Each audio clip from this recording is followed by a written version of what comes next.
Hi everybody, welcome to Face It and Fix It on CBC TV 8, CBC YouTube and Facebook, and of course Q100.7 FM radio.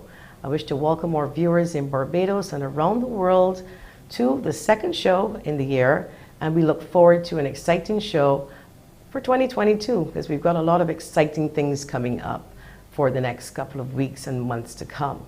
Now, I am wearing the color blue today, and I want to say why. I have on a blue watch, I have on a blue and dark blue top, and what you can't see is I have on the blue pants and blue shoes. And why? Today, this month I should say, is Colon Cancer Awareness Month, and today we were asked to wear the color blue, or I should say I was asked to wear the color blue by a person on Facebook, a gentleman on my page. I know him, Mr. Graham Bannister. He is a colon cancer survivor, and he'd asked that I wear blue today. So out of respect for all of you colon cancer survivors, your families, and to those families who would have lost a loved one to colon cancer, today I'm wearing this in respect for you and your fight and what you had to go through and continue to go through. I encourage all Barbadians to wear blue today in recognition of this special day. But today we are not talking about colon cancer. We will obviously speak about that later on in the month. Today we are going to talk about a problem that I myself am very concerned about. Today is World Obesity Day. And it's a significant day across the world which highlights a global challenge facing governments and societies across the world. And we are marking it on Face It and Fix It by taking a look at childhood obesity. And we're also going to look at some of the issues that are facing us with obesity, and in particularly children. But we're not going to limit it only to children. If you wish to call, but we're certainly going to obviously talk about the kids first, and we don't want to limit it only to that. So today, joining us to discuss this will be Dr. CLYDE Cave, consultant pediatrician and neonatologist at the Queen Elizabeth Hospital, and members of the Barbados Childhood Obesity Prevention Coalition, DANIELLE WALWYN, Advocacy Officer, Healthy Caribbean Coalition, and Dr. RASHIDA DAISLEY, Clinical Director of the Barbados Family Planning and President of the Barbados Association of Endometriosis and PCOS. And since this is March, this is also Coastal Hazards and Earthquake Awareness Month. Today we will speak to members of the Green Climate Fund, and they are fighting climate change. They're assisting Barbados right now and other countries in the Caribbean on this hot topic, and we will be speaking to them today, and every other Friday for weeks to come we will be speaking to the GCF. And joining us later on in the show will be Dr. ELON CADOGAN. He's the National Project Coordinator, Barbados, and Project Engineer, Mr. Alex HAREWOOD. He also will be joining us to discuss climate change and how do we mitigate against the impact of climate change. As always, please call us, let us know your thoughts, weigh in on these hot topics today by calling us on 228-5563 or 228-5562. Or if you're catching us on social media, type in CBC Barbados and you can leave your comments there on Facebook. When we come back, we will be talking to you and with you on childhood obesity. We'll be back.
Welcome back to Face It and Fix It. As we mark this day, World Obesity Day, I wish to add that the numbers, according to the World Health Organization, as of 2016 are staggering across the world. The number of overweight children under the age of 5 is estimated to be over 41 million. How significant is that? So again, we welcome with us Dr. CLYDE Cave, who is a consultant pediatrician neonatologist at the Queen Elizabeth Hospital, and also my daughter's pediatrician, but my daughters are very old right now, and he's still looking very young. And we also have the Obesity Prevention Coalition, Childhood Obesity Prevention Coalition, DANIELLE WALWYN, Advocacy Officer, Healthy Caribbean Coalition, and Dr. RASHIDA DAISLEY, Head of the Barbados Family Planning and President of the Barbados Association of Endometriosis and PCOS. Clinical Director, my apologies. So, gentlemen, ladies, welcome to the show. Thank you. Thank you. Thank you for having us. Thank you. Now, I want to ask a question quickly about the coalition, exactly for those of us who may not know what is the coalition about, why was it formed, and how many agencies and individuals roughly participate in this fight. Who's going to take that one? Okay, so I'll probably start off. So the Barbados Childhood Obesity Prevention Coalition is a group of civil society organizations. I think there are well over 20 organizations now that work with the organization. And our focus is to mitigate the progression of the epidemic of childhood obesity in Barbados. We focus quite a bit on policy changes and really pushing the government as well as schools to really mitigate this epidemic. Okay, great. Now, this question is for me and some other persons who did not Google it, but we want to hear it from you. We often hear someone is either overweight or obese.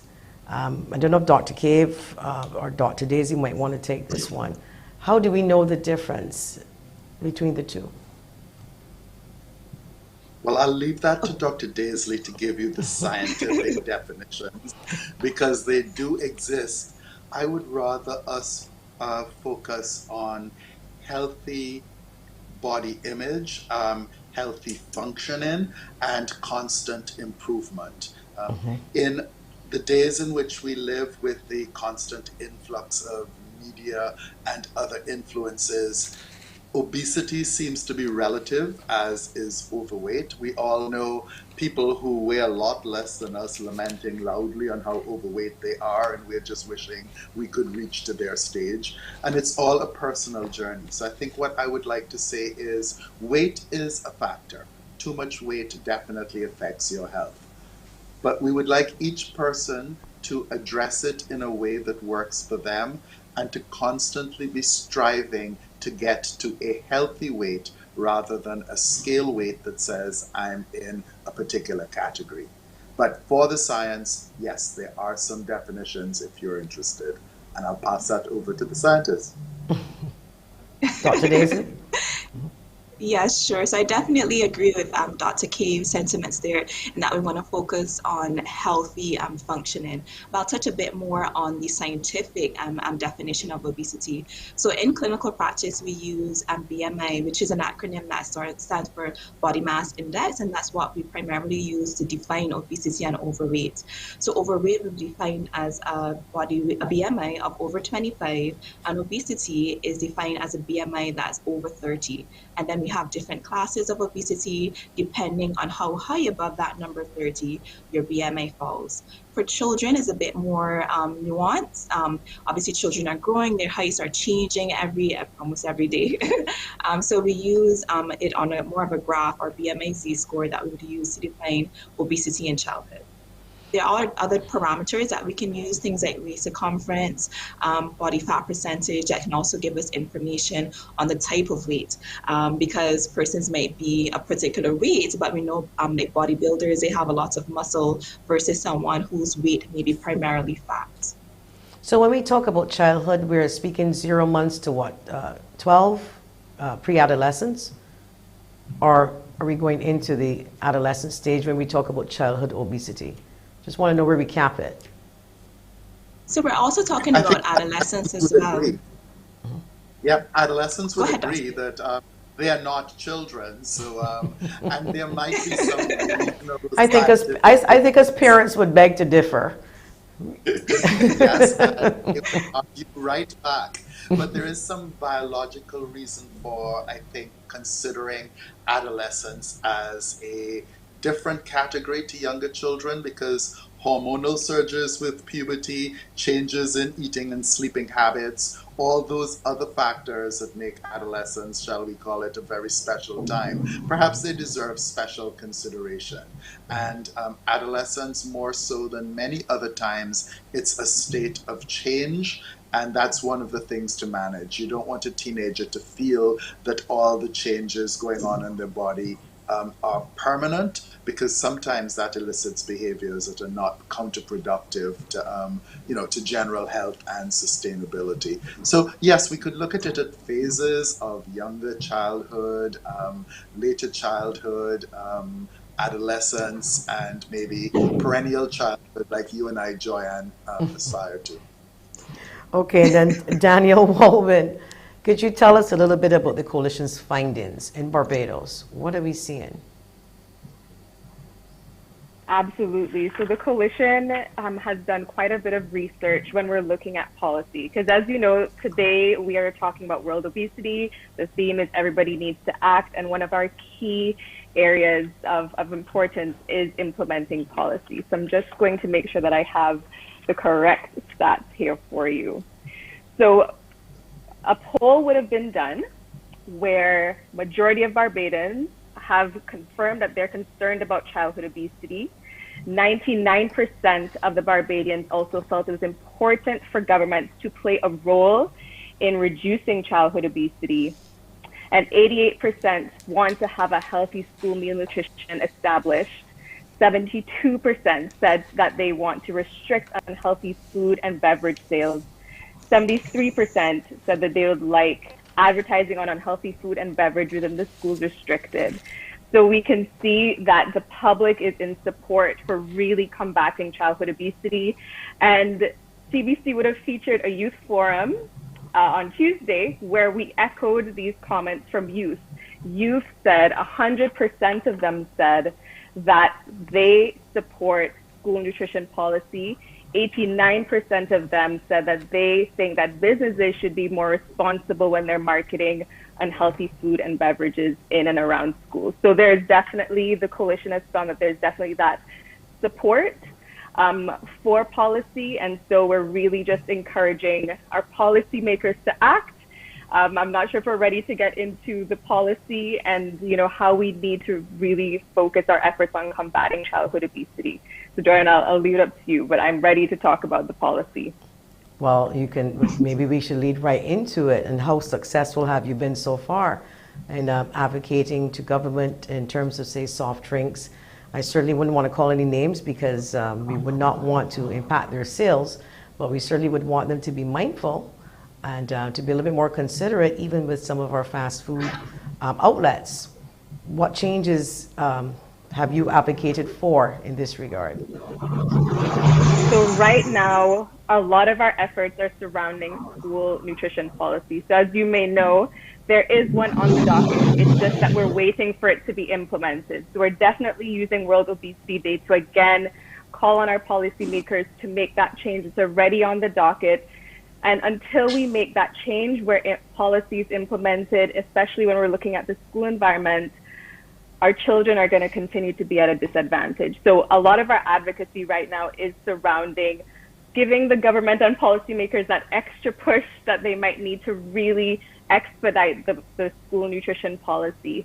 Another one of our policy focuses is on front of package nutrition warning labeling, so octagonal front of package nutrition warning labeling that allows consumers to quickly, easily, and correctly identify food that might have nutrients of concern, high salt, sugar, and fat.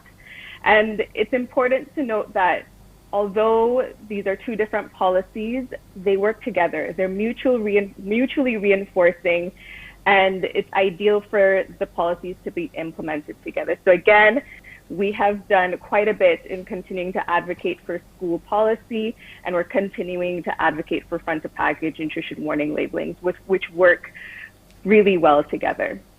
So until that happens, and government, as we all know that it could take some time for government policies to kick in. What kind of programs can parents now, like myself, not, you don't have to wait for government.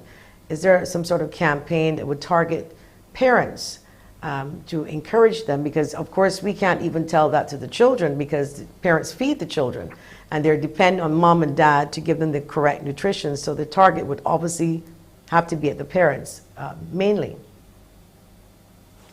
So the coalition has, and Rashida can probably talk to this as well, the Model Schools program, where we're actually in school environments, not just talking to students, not just talking to teachers, but talking to the parents as well, and sensitizing them about the issues of these unhealthy food and beverage products and what they can do within their power to really create that environment for healthy eating and healthy living for their children. So the coalition is definitely recognizing that it's not just, as you said, it's not just one stakeholder that needs to be involved, but many, and the school community does include parents as well. So the Model Schools program is one of the initiatives that does target and really tries to inform and sensitize parents of these issues. But what happens when parents, because I heard on the news this morning someone speaking on behalf of the coalition, I'm not sure if it was you, but we talk about the cost of living and being able to afford the foods.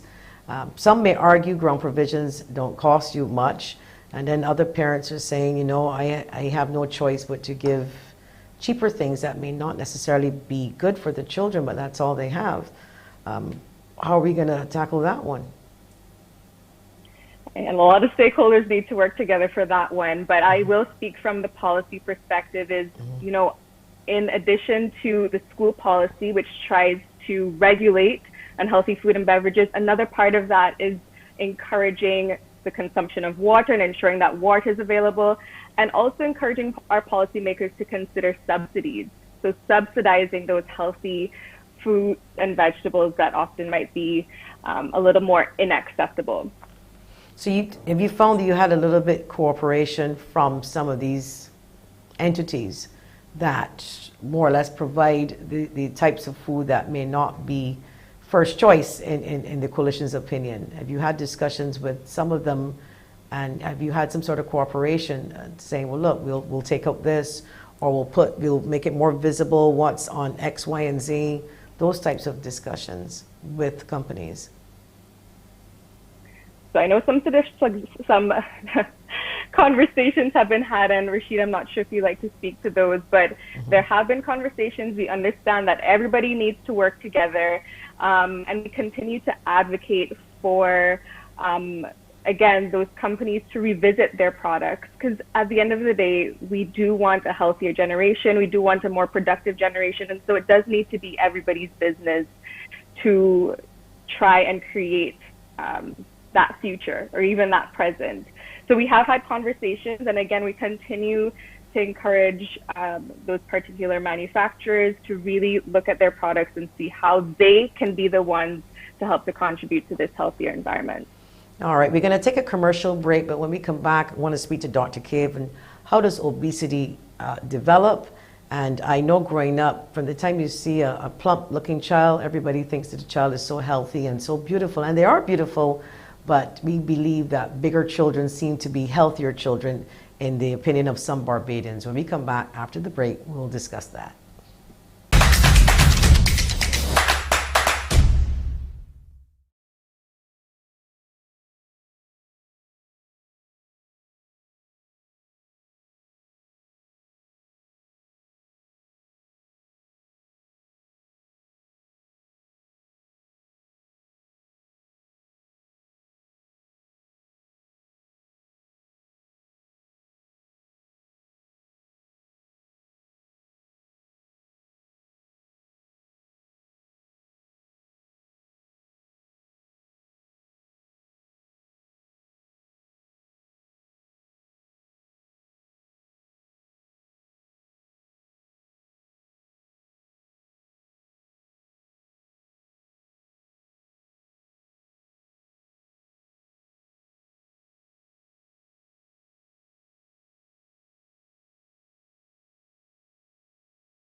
Welcome back to Face It and Fix It. If you're now joining us, we are talking about World Obesity, obesity in general, because it's World Obesity Day.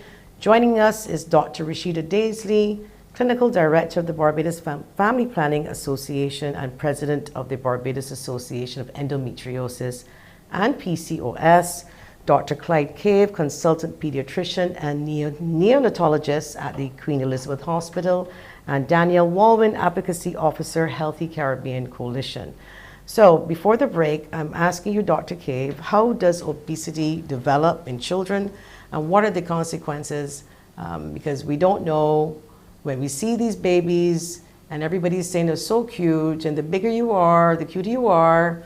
You get that a lot in Barbados with the old people who will say, oh, the child look hearty. But if the child is too small, you're thinking that we're starving them or we're underfeeding them somewhat.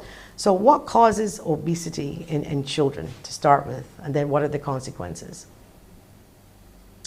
So let's start with the physical factors that everybody uses as an excuse, that it's glandular, that it's thyroid, that it's a disease. These can be real things, but they are really quite uncommon. So while not always true, too much weight usually means either too much eating or the wrong kind of eating. Now in children, there's a special kind of element to it in that children don't do the shopping, they don't do the food preparation, they actually, depending on how young they are, they're given food to eat. And food is many things to many people. It can be a sign of how much you care, how affluent you are, how much you want to show love. So a lot of things to dissect out. What we have learned is that carrying too much weight throughout life, being overweight and obese, does have an adverse effect on the physical health of the individual. So I think the first thing we agree is it's undesirable. And then we try and apply it to the various stages. We've alluded to the fact that growing children have different requirements and perhaps different norms. So let's start at the very beginning with babies. Nature is absolutely amazing in that it has balanced nutrition through breastfeeding, and that when babies are exclusively breastfed, and this is exclusively, not breastfed so they get all their requirements and then people add extra from a bottle. Exclusively breastfed babies are balanced in such a way that it does not predispose them to obesity later on.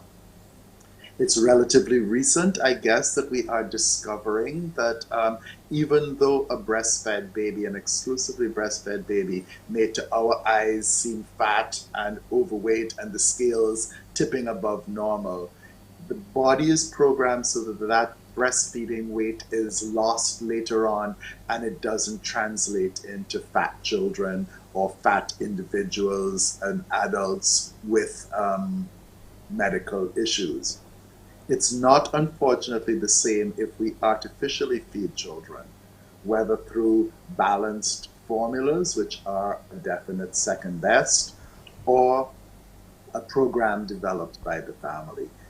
What we do know is that we can be guided by the normal height and weight and growth parameters of a children to see if we are getting it right, which is why it's so important to have this dialogue between the parents or care providers and the pediatricians or other people that they trust to help guide them. We've learned that if you make babies fat, there's something in the biology where the cells are programmed to store fat, and that ability seems to remain for a very long time, if not throughout life. So it is possible by correctly feeding, which is often overfeeding in our society now, we can program the body so that later on, whenever it sees or even smells food, it packs it into those fat cells, the adipose tissue, making that individual more prone to weight issues throughout life. So the correct feeding and the monitoring to see how the child is growing, to gauge if you're getting it right, is really important. So basically that information would come from the pediatrician baby's born, sometimes you go, okay, at 3 months, this is what you're supposed to do. At 6 months, this is what. Now, there are some parents that don't follow that, you know, because I know some parents, unfortunately, have given babies fry egg at 3 months, scrambled egg, juice from a box, as long as they're slurping, you know. I know a lot of children, actually, who enjoyed that. We have a WhatsApp message here, though, for you before we move on. And it says here on the screen, at what point might a pediatrician become concerned with a child's weight? So we have certain norms. You know, there is a normal birth weight, somewhere around 3 kilograms or 7 pounds thereabout, where most healthy term babies fit into that. And we know that with acceptable normal growth, they should double that weight to like 14 pounds, 12 to 15 pounds by about 3.5 to 4 months. And then it takes them the next 8 or 9 months to put on the same weight, so that at a year you have typically tripled your birth weight. So if you're not following those kinds of signposts, you have to ask the question, is it something about this baby as an individual where they're not following the rules? Or more commonly, is it something about the way the baby is being fed that is allowing it to overgrow or sometimes undergrow?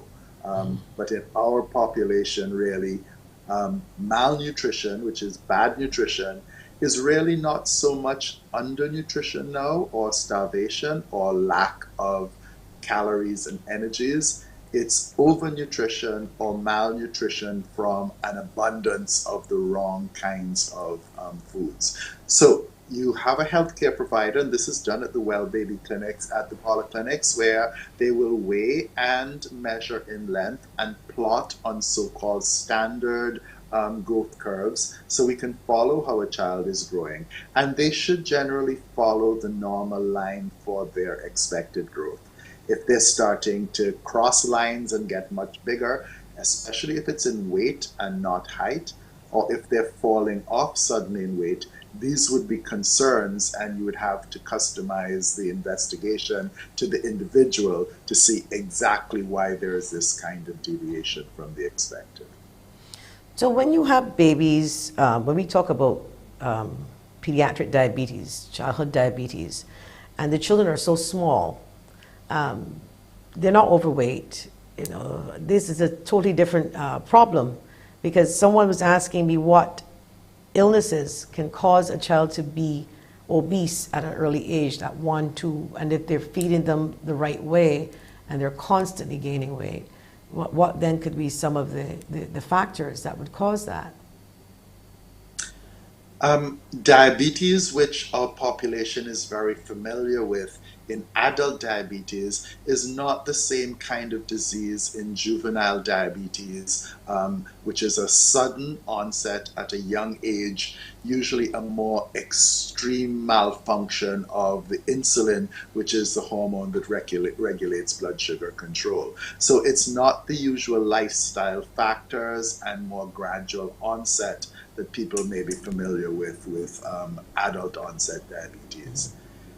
Underactive thyroids, which again, rare in childhood, various other genetic syndromes may pose a weight kind of effect as part of the disease or the condition. I know here we have someone who's an advocate for polycystic ovarian syndrome, which is something we frequently start to see in older girls, pre and post-adolescent females, who, despite doing all the correct behavioral and nutritional things, find that their specific biology is acting in a way to have them at a weight that they don't necessarily want to be at. So generally speaking, there are some biological factors, and when a child is either too big or too small, these have to be looked at. But by and large, I think in our society, we're looking at that more as an excuse rather than examining, are we providing the correct quality and quantity of nutrition to this growing child? Okay, so it is back down to nutrition. One quick question that came in on my phone is about women giving birth, women with diabetes giving birth to babies. They're known to have bigger babies if they're allowed to go to term, and they have a tendency to take them early. With a child born into a mother with diabetes and a big child, would that be a problem to the child in terms of weight coming out at 10 pounds, 11 pounds? If you have a birth of a baby and it's a big baby, is that a problem? And I guess this is what they're trying to ask. It certainly would be a problem for the mother, the mother's health. And the I knew you would say that. But yes, from the point of view of the child. Now, growth is a continuum. So how the child is fed in utero is through the mother's biological systems. And if this is already somewhat altered and different because of diabetes, then the child is going to be growing in an environment where there is more glucose and refined sugar being supplied to that child's growing environment. Diabetes is not just about sugar. The entire diet will influence other factors besides carbohydrate, their hormonal influences. So once a child is born, that's why the growth is really so important in the first few months, when a child finds its own growth trajectory. So some big babies are big because they were overnourished in uterus, which the child has no control over and the mother has relatively little control over. But when they're born, they may lose weight and then grow along their certain centiles. There are other babies, also babies of diabetic mothers, because the effect of diabetes on the blood vessels of the placenta may make it so that the child didn't get as much nutrition as it would have required. So that baby is born small, and then you will see some catch-up growth early on in childhood. Mm-hmm. The trick is not to overdo it.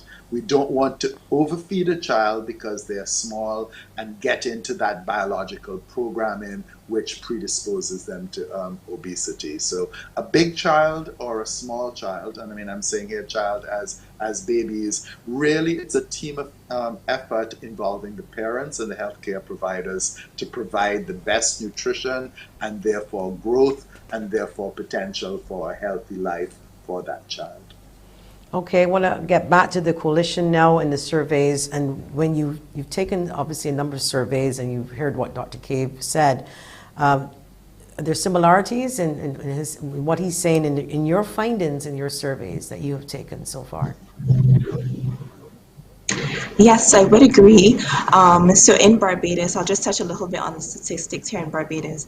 In 2012, the WHO, which is the World Health Organization, they would have done a school survey, and they found that 1 in 3 children in Barbados was either overweight or obese. And these are startling statistics. As Dr. Cave would have mentioned before, that the linking or the risk of a child having adult obesity, if they have childhood obesity, is significantly high, and actually is up to 5 times the risk compared to a child who's normal weight.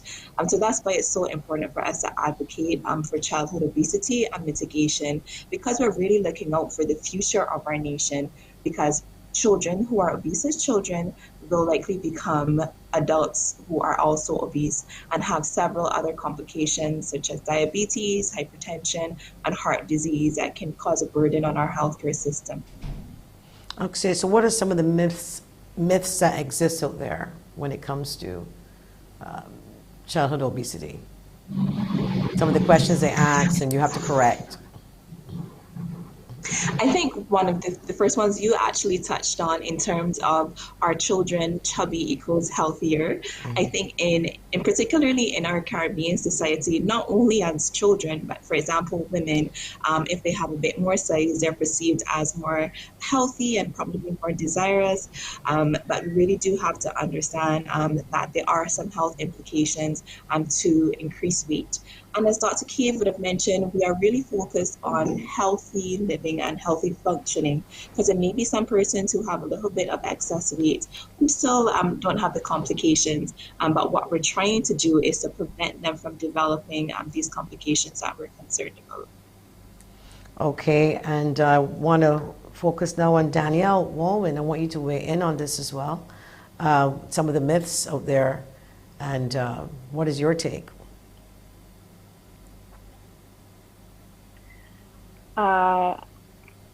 When we're talking about myths, I think Dr. RASHIDA is the best person to speak a bit more on that. So I'll turn it over to her if she has any additional myths to add. Okay, no, that's all right. Sure. Go ahead. I have one more that we actually touched on before that I think is important, and it's probably a conscientious topic, and that is in terms of healthy eating being expensive. Often when I talk to my patients, they say, Doc, I'm trying to eat healthy, I'm trying to do this, but it's so expensive to eat healthy. And I do understand, because obviously, especially with COVID pandemic, there has been some economic fallout. So persons are really, really counting their pennies a lot more. But we do have a beautiful market. We do have lots of stalls that are popping up where persons are able to buy food at a very, I would say, relatively low cost. And another misconception is the time. There are many busy professionals now, especially persons with families. They come home, they say, oh, I don't have the time to cook this. Let me just stop at this fast food restaurant. But if we are able to equip ourselves with recipes that we can do very easily, it really can cut down on the progression to obesity. All right, we're going to take a quick break. When we come back, we're going to talk to you guys about what do you discuss with parents when they walk in, or particularly Dr. Cave. What do you tell the parents? When we come back, we will discuss that after the break.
Welcome back to Face It and Fix It. We are talking about obesity. It's World Obesity Day. Dr. Cave, if a mom comes in, dad comes in your office, and a child is overweight, let's just say the last time you saw the child was not overweight, and they walk in and you were like, whoa, what happened? Do you say anything? Do you have a discussion with them if this thing comes up on you suddenly, or you just look at the particular problem that they're coming there for? There's some general things that are so pervasive and have such a potential impact lifelong, and weight is one of these, that you do have to mention it. You don't want to focus on it as an immediate problem for an immediate solution because it's a lifestyle thing. And oftentimes when you are picking it up in the child, you just glance at the parent or grandparent sitting next to them and realize this is not confined to the child. Some parents will bring it up as a concern. More often, undergrowth, especially pre-puberty in boys, than overweight. But sometimes it really is so extreme that the family will identify it. But as you've said many times, it's a concern that we have to raise. And to be quite honest, it's greeted with laughter a lot of the times because in our society, it's equated with being healthy or chubby or not as a problem. And you don't want to deflate the self-esteem of the child. You don't want to make a parent feel inadequate. But part of parenting a child is to make sure it has the right nutrition. And I think food as fuel for growth is a discussion that is different as food as an expression of love or caring. And this is where I think the involvement of the grandparents who or other people involved in providing, making the food, making sure the child eats at a particular time, they are also part of the discussion. So I think we raise it, number one, as a health concern that needs to be addressed over time, but number two, as a family issue, not just here is this child whose numbers on the scale are concerning. And I want to get back to asking the coalition a question I asked a little earlier, but to maybe expand a little bit on regarding the parents and the teachers and the types of discussions that you would have with the parents on this subject. Which one of you, Ms. WALWYN? Danielle? Sure, yes.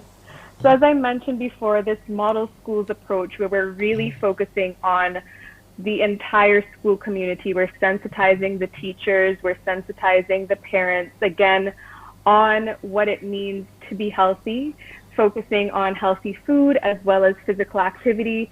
There's also, I know you asked about parents, but there's also a sensitization to vendors. So it really is helping people understand what it means to be healthy, what that means with regards to our food. So really focusing on our real food, food that was very popular some time ago that unfortunately has become unfortunately less popular.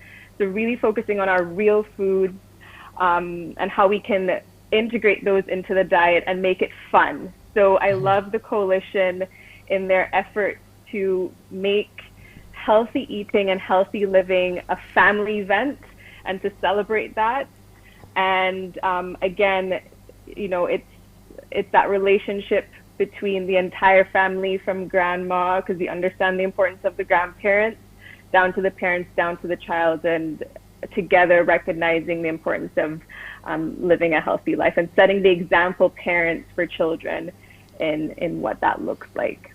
So would we see posters and information like that across the schools? Is that something the coalition is doing in terms of educating what to eat, what not to eat? Maybe have a water day where you just don't drink any soft drink and then you say, okay, I'm going to do water today. Things like that. Yeah, so they're definitely actual like information sensitization sessions where we have create a space where we can actually have a conversation with parents. So present information and have a discussion back and forth on what their challenges are, which I think is great in that it's not just a one-way communication, but the coalition, especially with the Model Schools program, has created that communication between these key stakeholders. But there is, you know, complementing that social media. But the other thing about the Model Schools program is that it not only provides information, but it empowers the school community to make those decisions, like just what you spoke about, the water days and idea. And so in creating this environment where we're providing you with the information and kind of guiding you, the hope is that you continue on as a school environment to, again, create that environment. So we're giving you the information to empower you to do that. Okay, this one is for Dr. Cave, and you know I probably won't let you leave the show without answering this. There are some children who are prone to obesity, like those with Down syndrome. And I'm going to show a video right now of a little girl, not so little anymore, got an elliptical bike October, and she's riding it. She's trying. That's my daughter, Sky.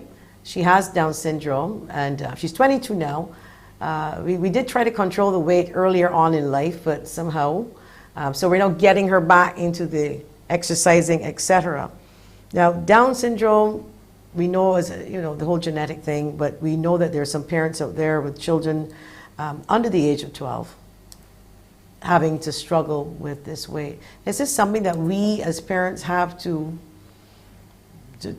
accept, or is this, or do we have children with Down syndrome who don't have weight issues? And mind you, I don't mean the children with heart issues, because if they have heart issues, then they're small. Yes, Down syndrome is an example of how biology will affect you know, your final body shape and composition, and that may not be in keeping with what you want it to be.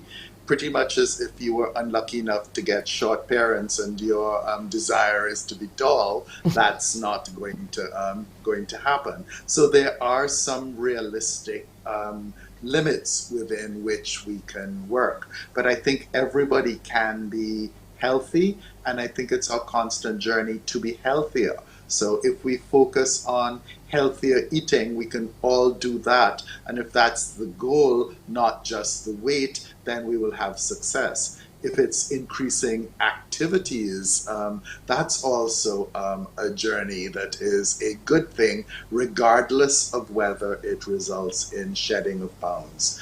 And one of the dangers of focusing too much on achieving an ideal weight, which is certainly a desirable objective, is the body shaming and the inadequacy that it will put on people whose perhaps biology or other issues make it such that they don't achieve that. And it's not the lack of trying or good intention. So like everything, it's a balance. So basically, I could be, well, I am overweight, and I don't even know what to call it. I remember when they asked about COVID and the vaccinations, and they said, what's your NCD? I take, you know, obesity, because I wasn't sure. But the point is that I've struggled with it. I probably, growing up, I wasn't that big. And I worry that if I exercise now, I mean, this is real, and I think people who are listening now are concerned. When you're overweight, child or adult, and you try to exercise, you get so out of breath. You actually worry about dying right there and then trying to get the exercises done, as opposed to everybody's telling you exercise. And I know there are children who are overweight who run for 2 minutes and they're catching their breath. Should we worry as parents and even adults if we're overweight or obese, depending on how you look at it? Because sidebar here, I was told that when a camera points on you, it puts 10 pounds on you. Now, there's only one camera. That's scary. You know, one might think there are 3 right now pointing on me. So they normally make you look as if you're 10 pounds heavier. But should we worry about our children who exercise and trying to be healthy, but they're big. They're huffing and they're puffing. They're probably asthmatic too. What do we do? Yes, I think we know there are some consequences of obesity, and exercise intolerance is one of those things. There's more weight to carry around. It affects your cardiovascular health, but it is something that you can train gradually, and I think maybe that's one of the mistakes we make. We want a quick fix, whereas we should be looking at this as a longer term project. I would be much more concerned about the child being out of breath on mild exertion than about what the scale said, because I can tell you there are some skinny children who would also be out of breath if they did anything other than exercise their thumbs on a tablet. So, you know, it's not just overweight people who have health issues. Physical fitness and cardiovascular fitness is something that has to be practiced, and unfortunately in our way of modern living, you have to make an effort. If you had chores that involved working in the fields and walking and running to catch animals and this kind of thing, you could say that your physical activity was built in to your daily activity. When so much of our transport, our actual schoolwork, or employment is sedentary, we have to actively find time and opportunity to do those physical things. And I think incorporating that from a young stage, family walks, family exercise time, go for a walk or play an active game rather than a trip to a fast food outlet scream. These are lifestyle decisions that will affect weight and ultimately health. Dr. Daisley, what about shaming? The whole concept of making sure that we're healthy, but then there's that shaming of persons who are bigger. So you don't want to send the wrong message that World Obesity Day, as you said, is all about a size 6, because you could be a size 12 and still be healthy. So this is not about losing weight only. This is about creating a balance with your weight and your eating. Is that correct? I mean, what are you doing about if it comes up, and I believe it will probably come up, about the shaming, the body shaming? Definitely. So what you're touching on is something called weight stigma. So where the society or even physicians, sometimes we focus very firmly on telling persons to lose weight, and then persons start to feel very bad about themselves. It can cause things like body dysmorphia. It can lead to eating disorders, which can put us further onto obesity than we would like. So I agree with Dr. Cave's sentiments in terms of that. We want to make sure we're advocating for function and healthy function. And not only that, but giving the person grace. You mentioned just now in terms of exercising. I know sometimes when you first start to exercise, as you said, you feel like you would die. But exercise does not have to necessarily mean you're on a treadmill, you're working. But what we want to focus on is increasing physical activity. So this can be dancing, this can be things like martial arts, this can be going for walks. So you really want to start to where you are and give yourself grace and take small actionable steps towards healthy functioning. Well, I thought that the elliptical bike, Dr. Cave, I think I thought I was a little overly ambitious there. I probably should not have started out with the elliptical bike. I bought it for her, but for myself, needless to say, she uses it for 2 minutes, and then, so we're looking at skipping, there are little things, and throwing that ball back and forth to exercise your hands and things like that. There are also those types of things. There's a question coming up from WhatsApp. You're asking if obesity causes cancer. Can obesity lead to cancer, rather? So it definitely increases. Yes, you please take that. So yes, obesity, I wouldn't say obesity leads to cancer. That would definitely be a misconception, but it can increase the risk of developing cancer, particularly because of the risk factors and the lifestyle that the persons are leading. So they might be eating very highly processed foods that have certain carcinogens or cancer-causing foods in them, obviously the sedentary lifestyle. And one thing that's not often known is that in obesity, there's a very low level of inflammation that's going on in the body, that's being released from the fat cells that can increase risk of things like cancer as well. So there is a link there, but to say that it causes cancer would be a misconception. All right, and as much as we're trying to move away from COVID, we can't, because it's still around. And so we want to know what has the impact of COVID with children, being home for 2 years, not eating well, sitting at home, probably only exercising their fingers, as Dr. Cave would say. What have we seen over the last 2 years? Have we seen an increase in obesity? And then we'll ask everybody individually. Dr. Cave first. I would say yes. I'm not sure if it's just the inactivity or the food supply, because one of the things that I'm really concerned about is the amount of anxiety in children and teenagers that has accompanied this couple of years where life has changed so drastically. You know, a lot of free-floating anxiety that is now being brought to a head by going back to school face-to-face as a new stressor. You know, if you listen to television, we're on the brink of a third world war, and oftentimes comfort eating is something that individuals use in times of stress. So I would say, yes, we have seen more of it. I think it could be temporary, but habits, if you accept them, don't acknowledge them, or work to fix them, then that could become a longer significant medical problem. Danielle, WALWYN, my apologies. Your take? Have you seen? Not to worry. You've seen a lot, an increase yourself? So interestingly, the Healthy Caribbean Coalition released a letter from pediatricians across the Caribbean last World Obesity Day.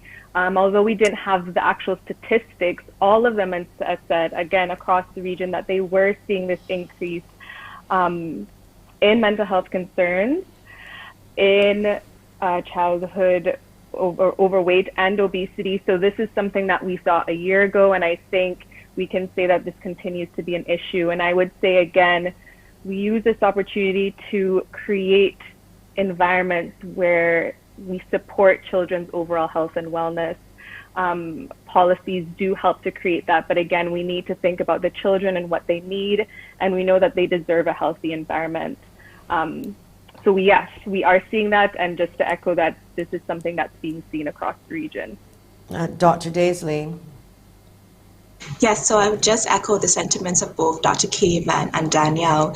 One of our partners, the Heart and Stroke Foundation, did do a study at their youth gym, which is a gym that helps with childhood obesity management. And they have confirmed that they noticed a significant increase in the children's weight. Additionally, as Dr. Cave would have mentioned, I work with the Endometriosis and PCOS Society. And in my clinical practice at family planning, I do see a lot more young girls coming in with PCOS, which could be a consequence as well as the increase of weight. So I would say yes. Okay, I just have one final question, because something came in about stress in general. Does stress actually cause weight gain even without eating all the junk foods, etc.? So yes, stress. Sorry, Dr. Kivy, go ahead. Well, let me just say this for the record. People, I am stressed. This is the excuse. I am very, very stressed. So I thank you for that, but go ahead, Dr. Cave. No, I have an explanation. Go ahead. You know, stress is, we know, not just a psychological state. There is a relation to biology and hormones, particularly the steroid stress hormones, cholesterol, and one of the physical effects of that is weight gain, sometimes in particular areas, and of concerning would be the weight carried around the midsection and the trunk. So whereas in the absence of increased eating, which is also a factor involved in a response to stress, just on its own, the hormonal influence can redistribute the weight, and midsection or truncal obesity, oftentimes related to environmental stresses, physical stresses, sleeping badly stresses. You know, the steroids in the body are a fight or flight emergency kind of hormone system. When you're under stress, you never know where the next source of food will be, so the body starts to pack it on and store it for harder times, which can be counterproductive when you're trying to decrease the size of that waistline. Wow, that is interesting, and a lot of people listening to you right now feel the same way I do. Dr. Daisy, your take quickly, and I want to end with Danielle on, okay, well, we come right back. We have to take a commercial break. We will be back after the break.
Welcome back to Face It and Fix It. This is World Obesity Day. We have been talking about childhood obesity coming on to the end. We spoke about adult obesity, and we want to turn our attention quickly before we wrap up. Danielle WALWYN, I just want to go through a few things again, a few fixes. What can we do? How can we help the situation? What can parents do immediately? What I call the low-hanging fruit. Because the policy, we know, it takes some time. Thanks, Joanne. So again, I think we just have to echo the theme of World Obesity Day. Everybody needs to act. So you're right. It does. We do need multi-sectoral, all stakeholders. Everybody needs to be on board to really make a change and to really give our children what they deserve. So again, I think it's been echoed throughout the program so far, creating this environment within our families where healthy is just something that we do together.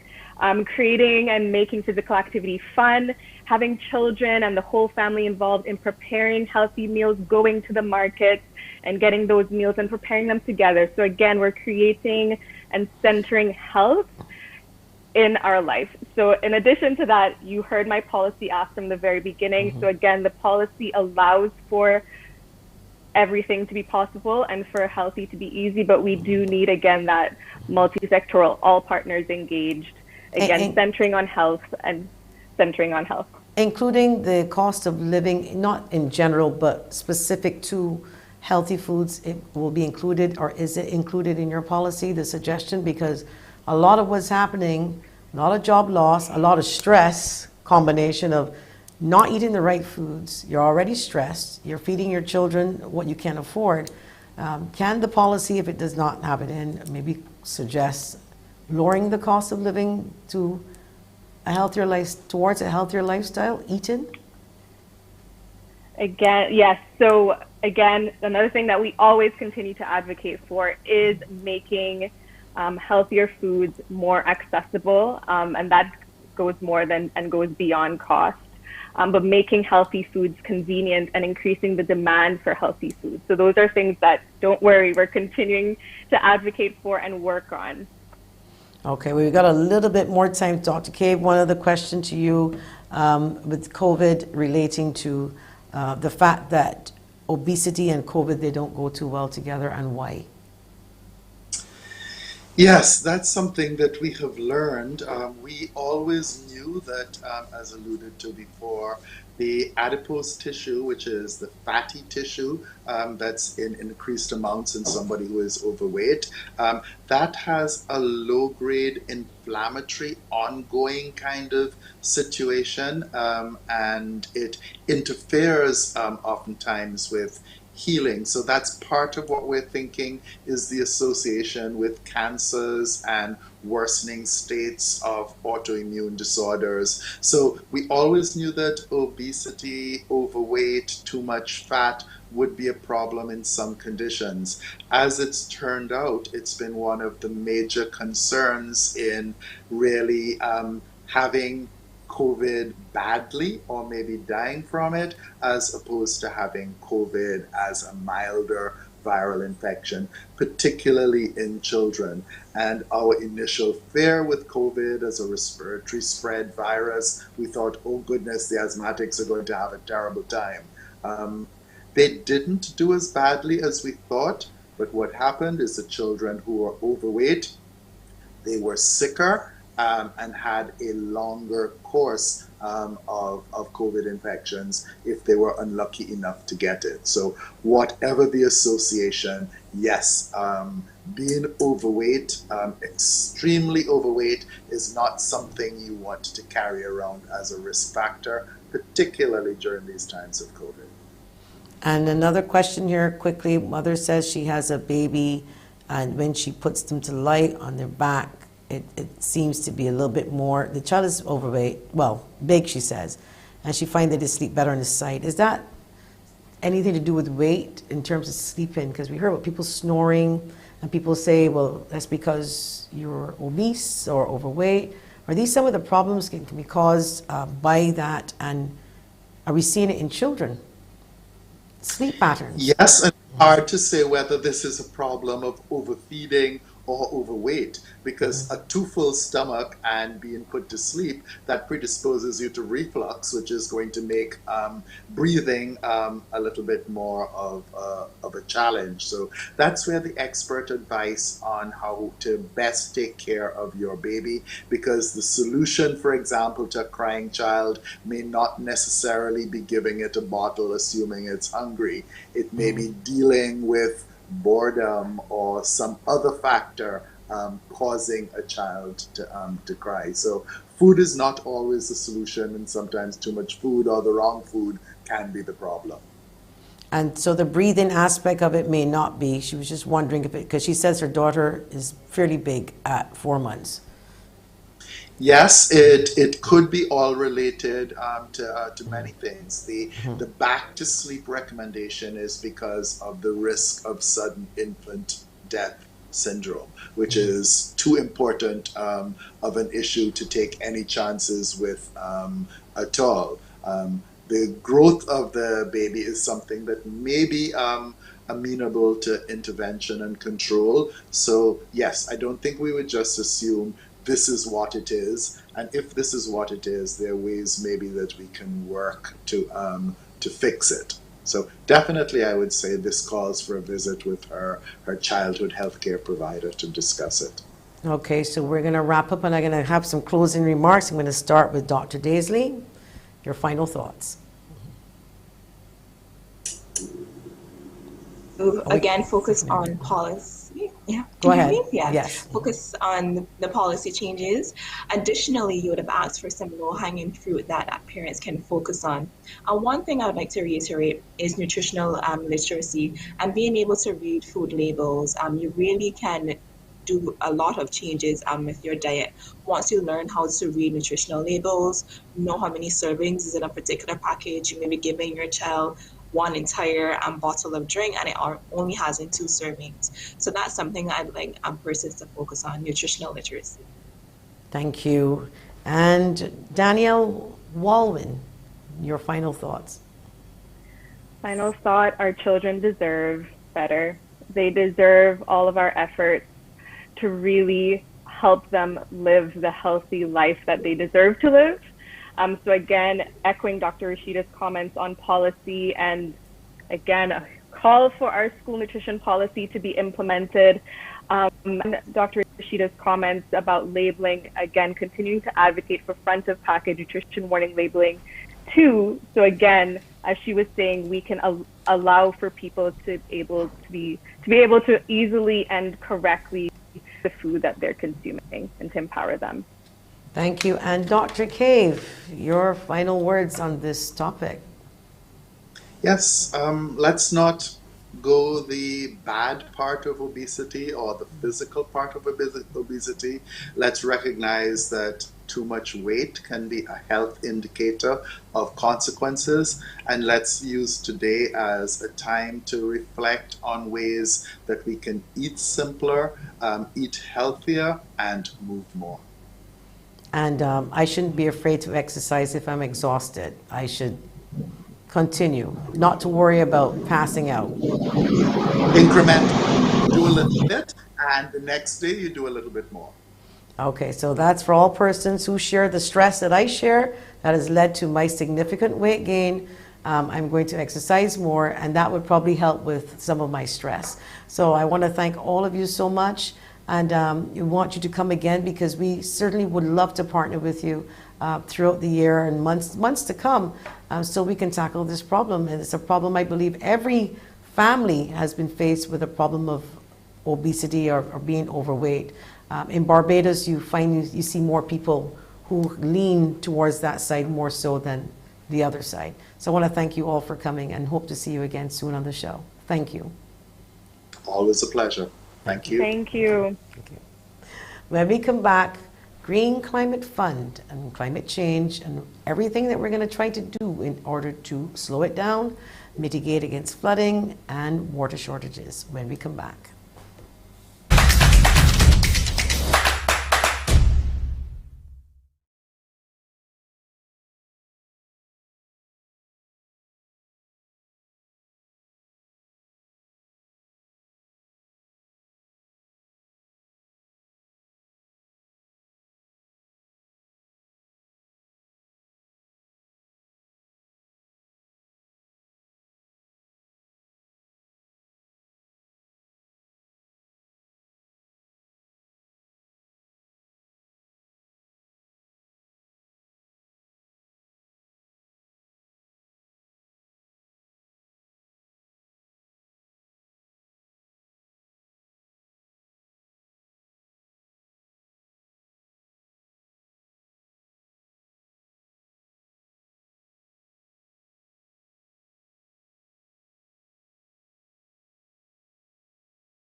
Welcome back to Face It and Fix It. I want you to listen to a minute of a clip by Prime Minister Mia Amor-Motley, our Prime Minister.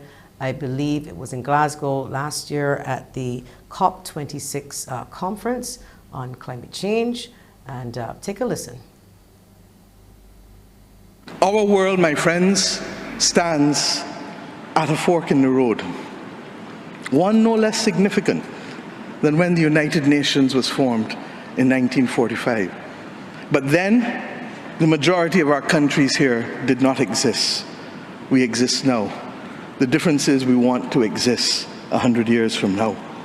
And if our existence is to mean anything, then we must act in the interests of all of our people who are dependent on us.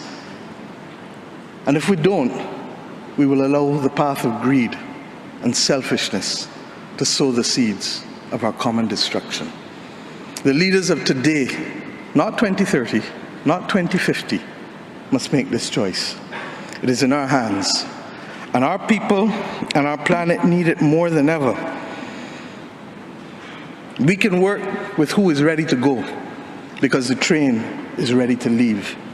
And those who are not yet ready, we need to continue to ring circle and to remind them that their people, not our people, but their citizens, need them to get on board as soon as possible. Code red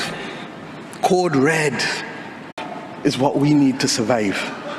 2 degrees, yes, SG, is a death sentence for the people of Antigua and Barbuda, for the people of the Maldives, for the people of Dominica and Fiji, for the people of Kenya and Mozambique, and yes, for the people of Samoa and Barbados.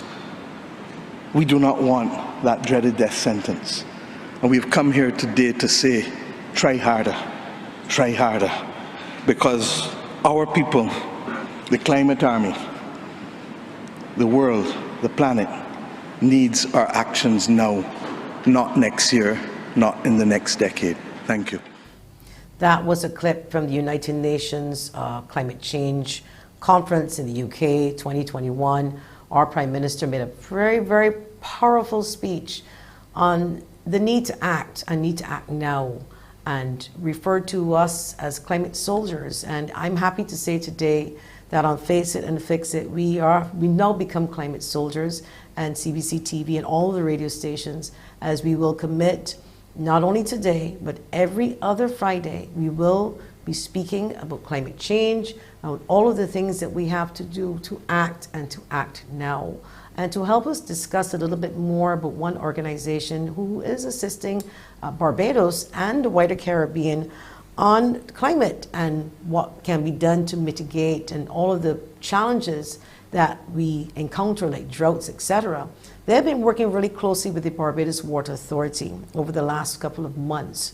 And with us today is Dr. ELON, CADOGAN National Project Coordinator for Barbados, the Green Climate Fund, and Mr. Alex Harewood, Project Engineer, GCF. Welcome, gentlemen. Welcome. Hi, good morning. Good morning. Now, I'm meeting Alex Harewood for the first time, but Dr. ELON CADOGAN is no stranger. And I must ask this before we start, because it kind of gives a little bit of credibility to when you continue to be on this show for the next weeks and months to come, that the country would have a better understanding, the level of knowledge that will be coming on this show.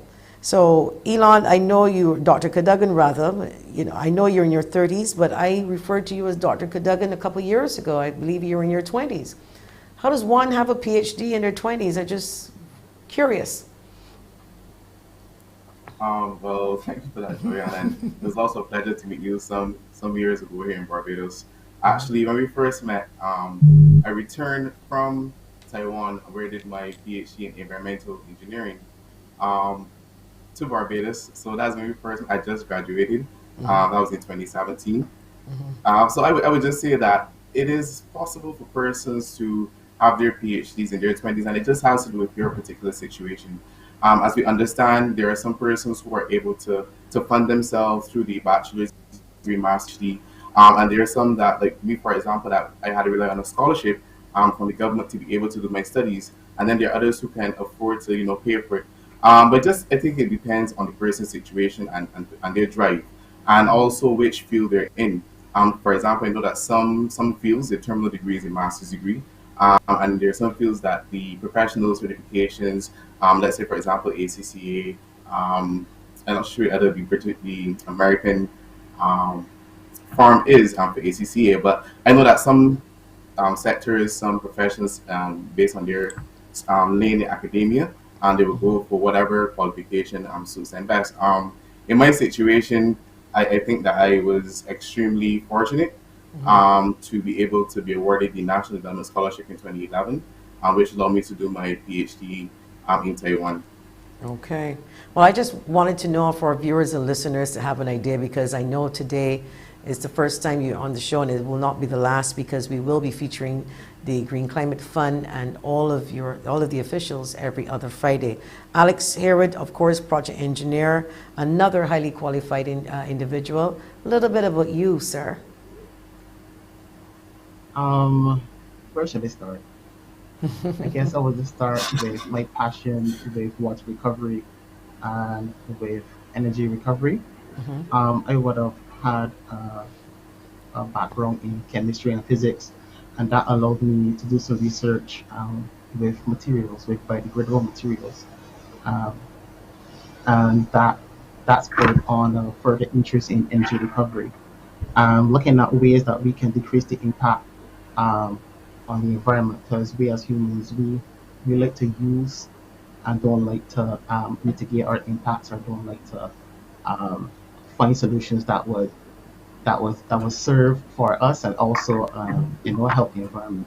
So I would have continued my studies from my undergrad, doing a course, a master's in renewable energy, and I did something called microbial fuel cells. I did the research here in Barbados, and those findings, they were published in the internationally reputed journal. And I went in 2014 to a Malaysia conference where I presented in depth with experts in membrane technology and membrane sciences, as well as persons who would have been doing stuff at the leading edge of environmental engineering in Malaysia in 2014. In 2015 as well, I traveled to Indonesia to an energy conference in which about 600 persons across 100 countries discuss a lot of issues related to energy. So they have persons from oil and gas, environmental engineering, renewable energy, etc. And I went through some possibilities of the sugarcane industry revitalizing themselves, so with some ideas that they can utilize the biomass uh, in more effective way, rather than just burning it like what they do currently. So I would have had an initial passion to learn and to tinker with renewable energy technologies. So when the opportunity came up to join the team here in Barbados, I gladly accepted. Well, I wanted to share that with the public because both of you look relatively young, and I want when our viewers and our listeners, especially Thank our you. viewers, to know that this is serious business and that we have highly trained, qualified individuals to speak on this, to be in charge of some of the projects, to help navigate with the projects, which is what GCF is also doing on the ground. And I will let ELON now introduce what is the Green Climate Fund and what is the 5 Cs, what we call Caribbean Community Climate Change Center, which is 5 Cs. So you can talk about 5 Cs and then roll it into GCF. Okay, so the Caribbean Community Climate Change Center, or more easily termed the 5Cs, is the center that coordinates the response to the Caribbean regions, in their adaptation and mitigation efforts. The center is located, our headquarters in Belize. It was established in August 2015. So the center really works along with the various countries to help them, advance their efforts in regards to their national adaptation and mitigation plans and their nationally determined contributions. And I think it's a very important role that the center plays to assist the Caribbean, because you know that sometimes everybody is not able to go at the same pace, and that's something that the Prime Minister said in her speech that was played earlier. And you know, in order for the CARICOM to provide that coordinating response, it is very good so that when we go to these large COPs 26, for example, the one that happened last year in Glasgow, we come united as Caribbean countries. And you mentioned just to touch on the Green Climate Fund. The Green Climate Fund was set up to be the largest climate change finance mechanism or framework under the United Nations Framework Convention for Climate Change.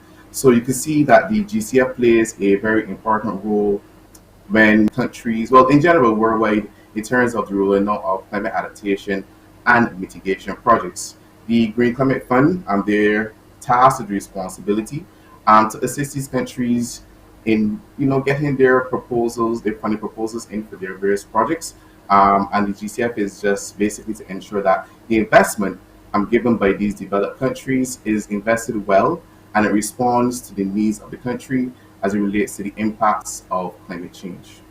Okay, we do have a shot, I believe, of the office bellies. Go ahead. Yeah, I guess add something that Siko just now, Alex was speaking, and also we responded in terms of persons in this age group. But I was listening to the show before with Dr. Cave, and my classmate, Dr. Rashida DAISLEY, was also there. So I think that, you know, is a, yeah, so. This is refreshing, no, but it's refreshing and it's good to see Barbadians. I mean, because right now the future is in your hands. Huh? We're here to pass the baton, basically. People in my age group, older, you know, we're relying on people like you. And this is why it's so important, especially about climate change, because we're trying to do this to protect our future, to protect our children's future, so that they don't have to worry about it as much as we do. So when we come back, we're going to talk a little bit more, Elon and Alex, about GCF. And I want to show a picture of the building, so I want people to know all the way in Belize, you know, the head office is there and what they're doing as well. We'll be back after the break.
Welcome back to Face It and Fix It. We're speaking with Dr. ELON CADOGAN, National Project Coordinator, Barbados GCF, and Mr. Alex HAREWOOD, Project Engineer, GCF.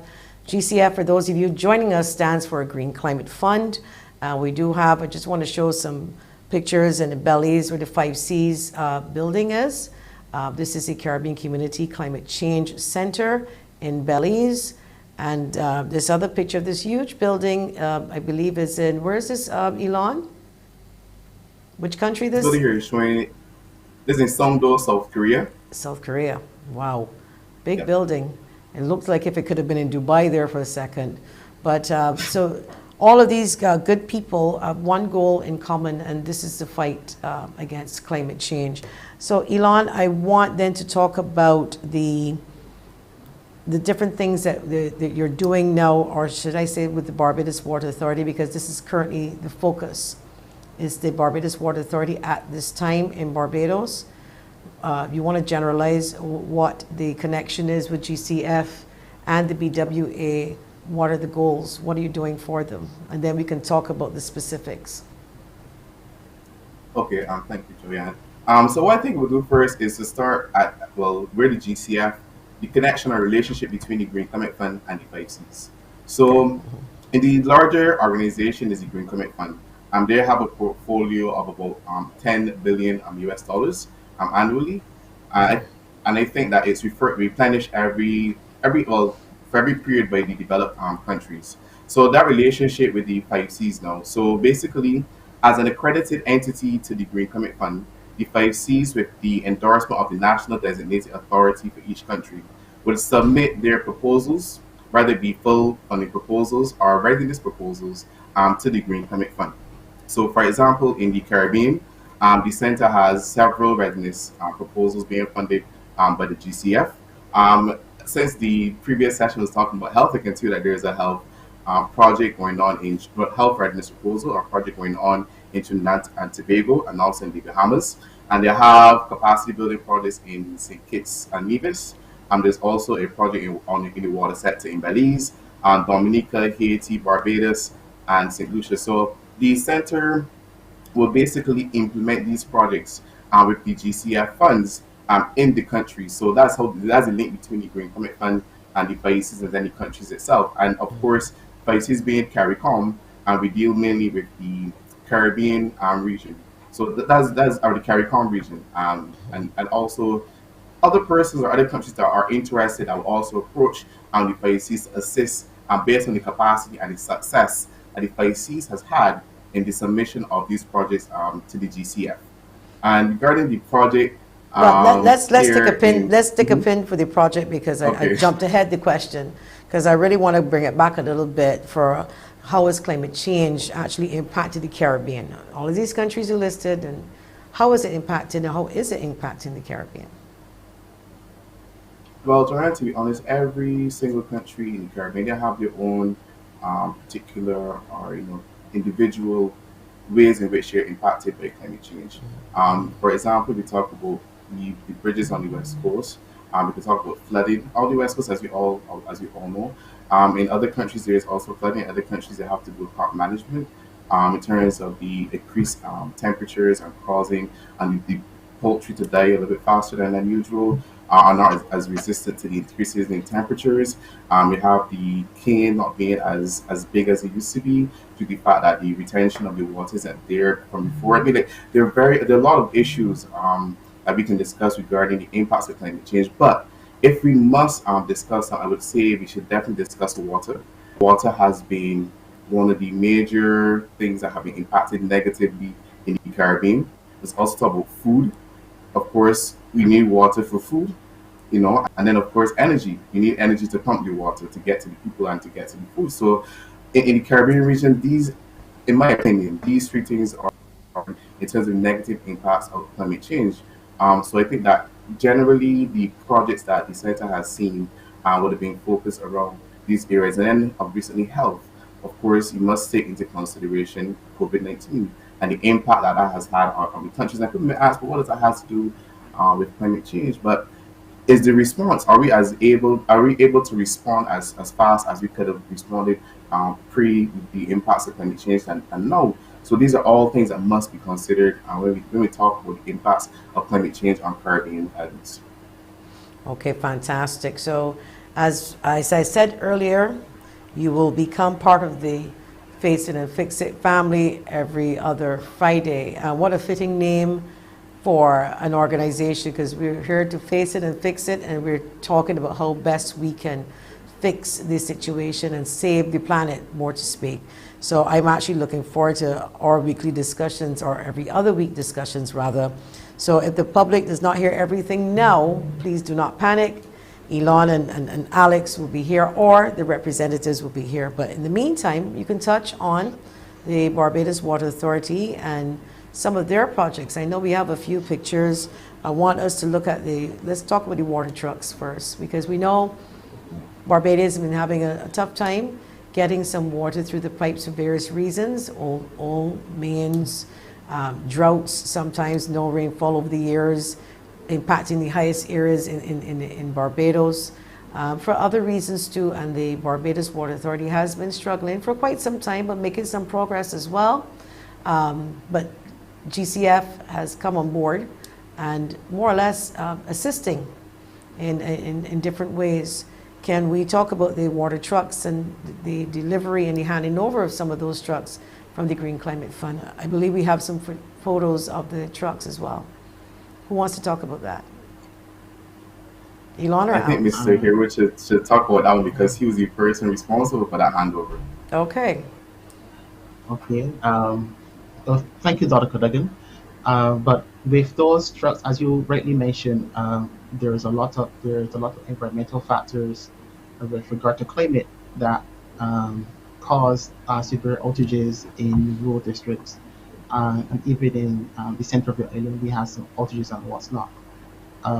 So if we had a vision in our project to have a measure to fix the long-term issue is to have continuous supply of water.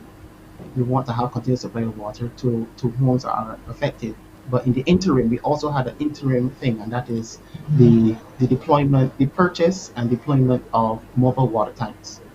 The mobile water tanks, we had about 5 vehicles and 1 trailer, and those were purchased, and they came in June of last year. And they almost immediately after training, we went out to the affected areas in St. Joseph and St. John, I think, Dr. CADOGAN. I think it was within a couple of days. So it just goes to show the importance of these resources that the GCF provided through the 5 Cs that they're providing, because it actually was met a shortfall that we had in trucks. The WA had mentioned that it has some difficulties fitting that bill, and during that time period, we were able to go out to the communities and ensure that a supply of water, albeit in the form of a water tank, that customers, persons will still be able to clean what's not, because we're still in a COVID environment and we will need to sanitize. I believe we have some pictures of these tanks, and I believe we will show them shortly. Did you also hand over a super tank as well, or the sizes? It was also a bigger tank, or was all of the same capacity? The tractor trailer, I believe, I can't remember. Would have been a bit bigger? The exact size, but it was, it is the size of the super tankers that WA have, but it's a trailer version to it. Okay. So it was one of those, and 5 of the usual so I believe it's 1,600, 1,700 gallons of water. I believe that this is a different photograph, if you can get the ones with the trucks in there. Okay, but for the interim, you could just go back to that picture. Okay. Given that that's okay. If you this go is the tank. Okay, so that is. Yep. So you can see that. Those are I the believe water that trucks. is. Yeah, the water trucks. That is That the looks like a supplier. bigger one. Who's there? That's a Yeah. Who's there? Yeah. Go ahead, Dr. CADOGAN. Well, no, I was saying that this one looks like the super tanker. Yeah, and that these ones first here shot, are the for smaller those in tanker. Radio Land, we're showing pictures of the water trucks that have been handed over to the Barbados Water Authority, thanks to the Green Climate Fund 5 Cs, with 5 Cs. And I think they look fantastic and they're doing an excellent job, and it was a much needed investment, should I say, for the BWA, or not an investment, a needed gift. Because you want to tell me a little bit about how this works. Is this a full grant? Is this a loan, or do they say It's a grant. It's a grant, full grant? Go ahead. Go ahead. But I just want to expand a little bit on the entire project in terms of the financing mechanisms. So the entire project value is just over 45 million US dollars. However, there is a claim contribution from the Barbados Water Authority. So the Barbados Water Authority would have provided a claim contribution of about 17.5 million US dollars, and where the other portion, which is 27 million, and that 27 million US dollars came a grant from the Green Climate Fund and administered through the 5Cs as a accredited entity to basically achieve the project objective as set out in the approved funding proposal. In that approved funding proposal, as Alex would have mentioned just now, you would have the 5 water tankers and the 1 super tanker being delivered to the Barbados Water Authority. So yes, it is a grant on the GCF funds. However, I just want to say that because Barbados, in my opinion, Barbados saw this project as being important, and they also came up with their own co-financing through other projects or other IFIs to ensure that the project runs smoothly. For example, a part of this project, the replacement of 23 kilometers in mains, but that is being done solely by the Barbados Water Authority. So there is a grant portion of it, but there's also that requirement for the country to show the country ownership for the project, so that basically the 5Cs cannot just submit a project to the GCF. There always needs that input and buy-in from the government. So without that contribution from the government, we could actually get nowhere. So I just want to say thanks to the members of the Barbados Water Authority and also the government of Barbados, because without the National Designated Authority, nothing can go forward. So I said all that, and I just want to say, to put it into context, yes, the trucks were a part of the grant from the Green Climate Fund administered through the places. All right, someone is asking, so we got to track back a little bit. Caribbean Community Climate Change Center and Green Climate Fund, they're asking who is over who. In other words, is it GCF, then 5Cs, or is it 5Cs and then engages GCF? You want to explain that? Okay, so I can say from the top, for the person asking the question, you will have the GCF, and then under the GCF, you would have the Caribbean Community Climate Change Center. So basically, there was a process. The accredited entities had to go through the accreditation process to become an accredited entity of the Green Climate Fund, because basically the Green Climate Fund, which is a UN organization, they send funds to these accredited entities. So you have to ensure that these accredited entities know what they're doing. They're sending millions of US dollars from South Korea to the Caribbean. So to answer the question directly, the GCF is at the top, and then the 5Cs. So they're asking the role of 5Cs in the Caribbean community and some of the major ongoing works being done there. So what exactly would be the role of 5Cs? So is it that do you write to GCF if you need assistance, or you go through 5Cs and then they send it to GCF? I guess that's basically what the question is. Okay, so the entire process itself. So I just want to make clear that the 5Cs is not the only accredited entity in the Caribbean. There's also the Caribbean Development Bank. So it first starts there with the countries first deciding which accredited entity they would like to utilize to go through to be able to access the funds of the GCF. In addition to that, there's another mechanism in place where projects can be submitted directly from the Office of the National Designated Authority to the GCF. So there's, for the smaller readiness projects, which has a cap of in total $1 million US annually, there's a mechanism where the country can directly approach the Green Climate Fund. How the center comes into play is that depending on the complexity of the project or the additional resources required to actually get a funding proposal together, because there's a lot of work that has to be done to prepare a funding proposal to be submitted to the GCF. I mean, just made that very clear. There are studies that have to be done. There are a lot of works that have to be. There has to be a climate rationale. I mean, and that's a very big thing. They have to show why the GCF intervention is required. And is this an operations issue? Is this a maintenance issue? Is this the fact that you didn't do a very good job at managing your assets? There's that level of scrutiny when it comes to preparing a GCF project because you're asking for grant funds to do climate change mitigation and adaptation actions. So there is a very nice process that you have to go through, and this process sometimes takes from 1 year to 2 years, depending on do you have all the relevant information there, do you have your other commitments, because as I mentioned, there is some in-kind contribution requirement when you implement these projects. So basically, the GCF will, I don't want to speak on behalf of the GCF, but in my observation, the role the GCF plays is to ensure that those additional developmental projects, whatever the addition is due to the impacts of climate change, that is the portion that they would fund. So if it's seen as an operational or maintenance issue, unfortunately, that is left up to the country, to deal with. So that is basically the process. You select the accredited entity with the country to actually have a project that could be ready to be submitted to the GCF. You have the endorsement by the National Designated Authority, and with that, it can be submitted to the GCF for their consideration. Okay, we're going to have to take a quick break. When we come back, some questions for you again. Elon, what is COP, and what was the involvement of the 5 Cs at COP when we come back?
Welcome back to Face It and Fix It. We are speaking with Dr. ELON CADOGAN and Mr. Alex HAREWOOD.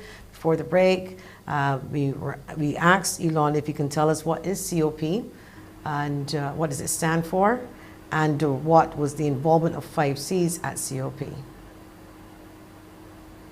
Okay, so for the last conference of parties, which is held in Glasgow, the center would have been involved in having a pavilion or a space where anyone could come at any point in time and have a discussion about whatever issues they're facing, or whatever, anything they wanted to get some additional information. And even if they just want to have a discussion with their team members, we provided that space at COP through the pavilion.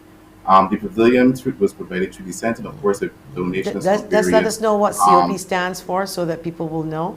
Conference of Parties, sorry. It's not a police officer. Say it again. Conference of Parties. Thank you. Okay, go ahead. Yeah. So these will basically be the delegations from the various countries and also entities or regions that will come together to have this conference of parties, with parties being the delegation, right? And this one is focused on climate change as set up by the United Nations Framework Convention on Climate Change. So it's the largest climate change conference annually.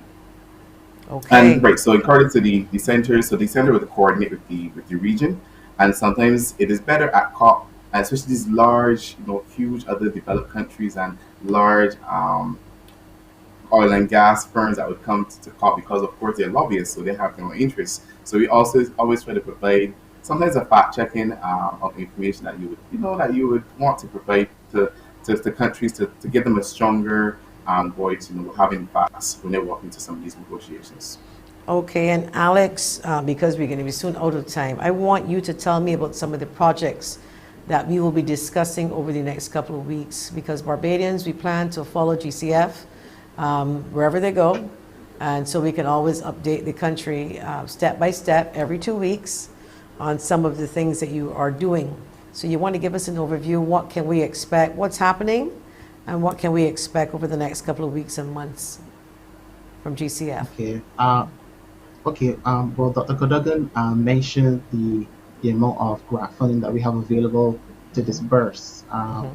As of this year, we would have committed over 15 million USD in several project activities. Our project activities, they're broken up into 4 components.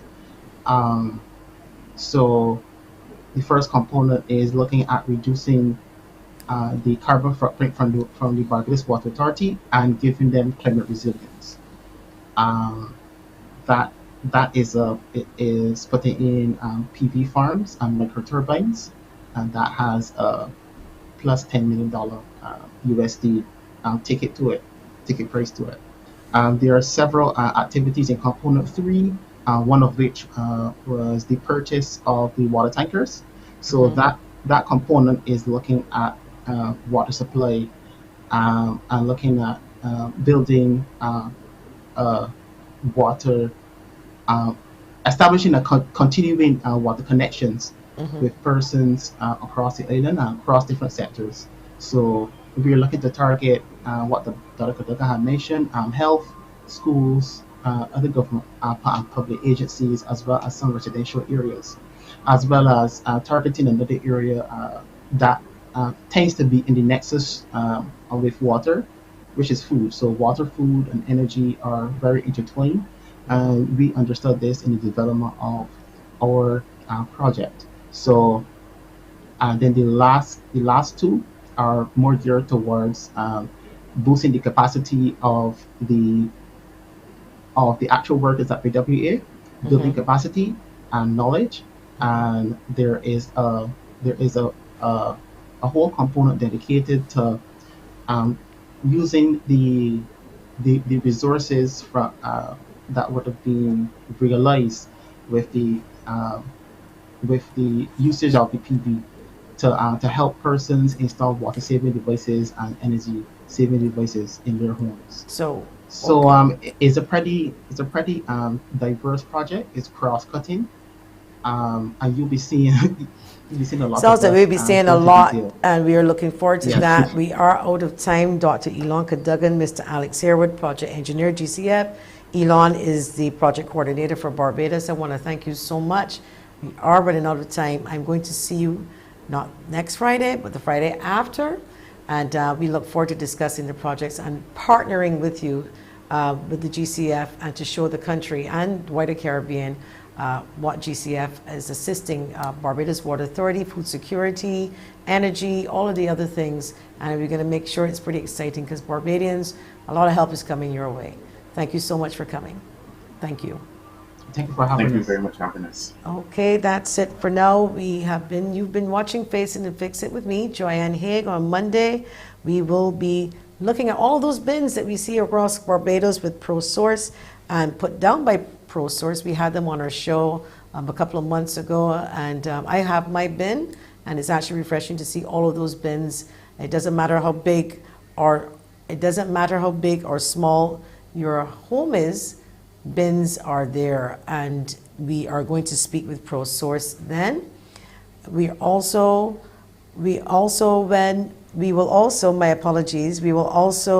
have on the show on Monday, we're going to have a quick review of the Codrington College and some of those clips that we would have shown last week with the challenges at Codrington College and its upkeep. So we also want to hope that you would tune in with us. We also want you to write to us and tell us via WhatsApp, 228-5562, exactly what you would like to see on the show in terms of what needs to be fixed. We certainly would like to bring on the individuals that could help you. We're constantly asking you to call, and we do apologize sometimes that the conversations go on, but we do want you to call the show. We want you to send in your WhatsApp messages. We want you to follow us on Facebook or YouTube, and we're talking about our various problems in this country. We don't want you to feel as if you call us, then you're on a camera, because you're not. We get that all the time, and I get people calling me to say, I would like to call, but I don't want to be on TV. Your call does not automatically mean that you're going to be on television. So you write to us, 228-5563, 228-5562 rather is the WhatsApp number, and you can drop us a line and tell us what it is that you want to see. Now before we go, I just want to share something that's on my mind. Recently, I have seen in town a lot of vagrants in the city, and it's sad to see people posting pictures of our famous Ninja Man, and sometimes I wonder why we do it, because clearly we have people in town that are homeless and have mental health issues. I see no joke in it, and I think that they need help. I think that they need help like yesterday, and I believe that we should be looking at to see how we can get our homeless people off the streets. I know we have the Homeless Society run by Mr. Safri, and we also have the CLYDE Gollop house. We also put people there, but something is wrong, and I think our country is too small to have so many homeless people.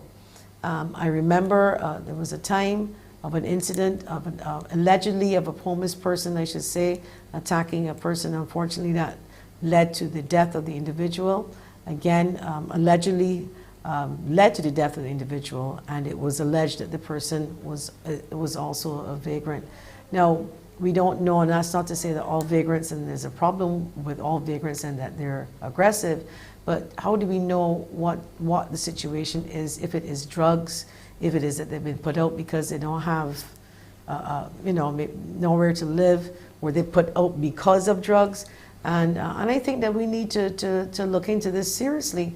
We cannot redevelop Bridgetown or transform the city of Bridgetown if we constantly have vagrants in Bridgetown and that we're not doing anything about. We can't move them from say Broad Street and then they're going to go into Swan Street or go into these side streets. So if we do that, then we're only transferring the problem. So I right now today, seriously thinking about it. It is bothering me because Haigh Communications, a company that I work with, and we do a lot of work in the city in terms of public relations and with the transformation of the city.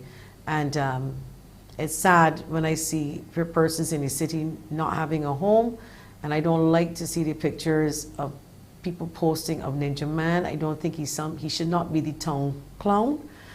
He obviously has a problem, and I feel strongly about it because I do have a daughter with a disability. It's not a mental health issue, but God forbid if something happened to me and my daughter walked down the street not wearing something, or maybe she's not altogether there that day, I wouldn't want anybody to take pictures of her and laugh at her. So think about that a little bit. Let that sink in.